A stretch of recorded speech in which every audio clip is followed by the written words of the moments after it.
मैं इस वक्त मौजूद हूँ वग्गन शहर में। पूरे मुल्क की तरह वग्गन शहर में भी जश्न आज़ादी की जो तैयारियां हैं वो ज़ोर शोर से जारी हैं। इस हवाले से मौजूद हैं वग्गन शहर में एक दुकानदार के पास, जहाँ पर स्टॉल लगा हुआ है।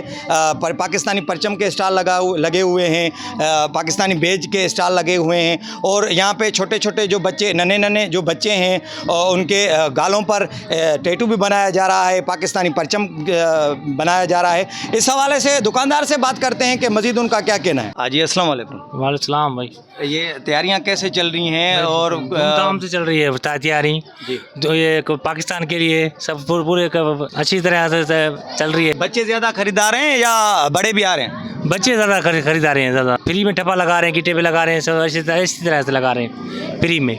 ठीक है, चली थी 3 साल से दुकान पे काम करता हूँ। बच्चों के 14 अगस्त के झंडे, टेटुआ बेचता रहता हूँ। बहुत मज़ा आ रहा है इस 14 अगस्त पे, इस महीने बहुत मज़ा आ रहा है। बच्चों को चीज़ें दे रहे हैं, बच्चे बहुत खुशी से शॉपिंग कर रहे हैं। पाकिस्तान जिंदाबाद।